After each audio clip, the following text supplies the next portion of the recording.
Joining me to discuss this and plenty more this week from the US is Kosha Gada. Kosha, it's extraordinary, isn't it, when a television network has to clarify, no, we don't actually hate the country we operate in. It really is, if you just step back and think that that is something she felt the need to say on the air. There are a lot of contradictions here, Caleb. I think you set it up perfectly, where they don't hate the country, but they do hate everything that makes up the country in terms of the foundational principles, the culture, the system. They may not hate the land, the physical land, but then they don't really believe that it's American land. A lot of them, I'm not talking about Dana Bash in particular, but a lot of them, you know, they go back to who the land belongs to and First Nations and all of that, which is sweeping around the world. And they certainly don't hate free speech. They love it, as is their right to air all sorts of people and characters, such as what you played in that mashup over there of the kinds of things that their guests and contributors say. But they have many, many instances where they have either criticized other people exercising free speech or very quick to censor and deplatform others. So lots of contradictions, but that's the world in which we live in. It does show up in the numbers. That is the big picture, whereas CNN, once the pioneer of 24/7 news, in its heyday was getting millions of viewers, and now it's down to 500,000 and sort of like a melting ice cube, where that decline continues and will for the foreseeable future. Yeah, well, perhaps people don't want to be served up the fact that the people they're watching don't like their country. Another interesting thing this week, Mark Zuckerberg and Meta have been going through an antitrust court case this week. Here's a report that we had earlier in the week from Peter Stefanovic.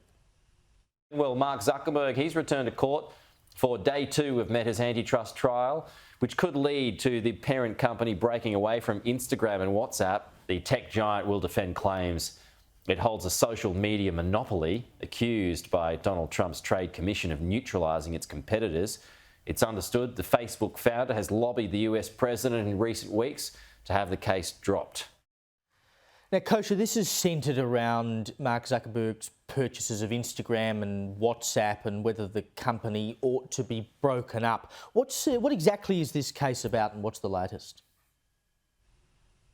Yes, so it is an antitrust case, and antitrust in general has been certainly gaining momentum in the past 5-6 years in the US. In this case, this is being brought by the FTC. There are similar cases being brought against Google and Amazon by state attorneys general, by the Department of Justice, by the SEC, all around that vein of antitrust, which is that alleging that they have engaged in very anti-competitive behaviors, buying up where they've got 70, 80, 90% market share in the places in which they play, and doing what they call this buy or bury strategy, where if they can't outcompete a company, they're so big that they can just acquire them and become even more powerful.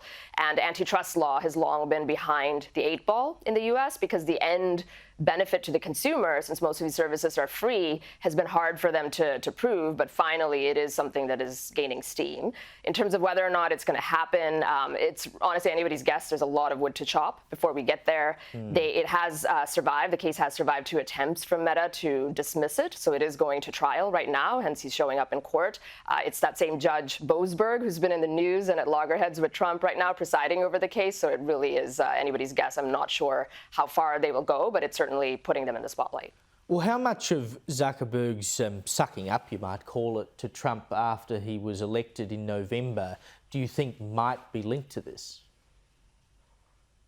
You know, it could be. He is worth about $200 billion because of his 13.5% stake in Meta. So yes, he would have, if a forced divestiture were to happen based on antitrust law, he would experience a dent, but not really a life-altering dent. Even if it's 10 or 20% of his net worth, he's still going to be worth north of $150 billion US dollars. So maybe that's coming into play a little bit for it. It could also be on some level, I don't want to say a genuine change of heart, but a little bit of a change of heart, where the cultural zeitgeist really has shifted from where it was so much into Trump hating and to sort of admiring him even in some ways, surviving the assassination attempt and all that. Zuckerberg has talked about that in different forums. So who knows? It's probably a mixture of different things in there. But yeah, I'm sure these people all lobby. They lobby with their wallet and they lobby with currying personal favor. And I'm sure that's part of their recipe as well. Yeah, well, if he wants to lose a bit more money, I'll sell him some shares in some of the horses I'm in. It's a pretty good way to lose your money fast. Now, earlier this week, a jury took less than an hour to convict Victor Antonio Martinez-Hernandez over the murder and rape of Rachel Morin. He's an illegal immigrant. And Morin's mother, Patty, turned up to the White House during the week to address the press. And our sister station in the US, Fox News, they broadcast her address live. But MSNBC covered a Bernie Sanders rally and interviewed a journalist about it.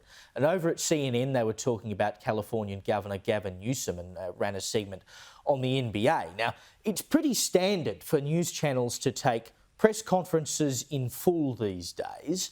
Why would they cut away when the mother of a murder and rape victim starts describing what an illegal immigrant did to her daughter? You know, I think the only conclusion we can draw is that it doesn't fit their narrative or their product strategy or their ideology, which is all rolled into really one and the same.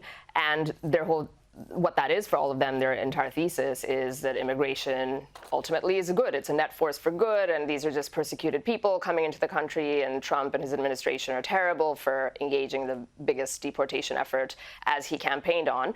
These kinds of things that humanize the victims and the human toll of illegal immigration is something that we've seen, whether it's CNN and MSNBC not covering it, whether you saw not a single Democrat in Congress at the State of the Union getting up to applaud the signing of the Laken Riley Act, Laken Riley being another American victim of illegal immigration. It just doesn't fit their narrative, and so we're going to expect to see more of that, and it goes back to the earlier point where that is leading to a dwindling base or audience of people that just want to keep eating what they're serving up rather than getting a true picture of these issues and what's going on in the country.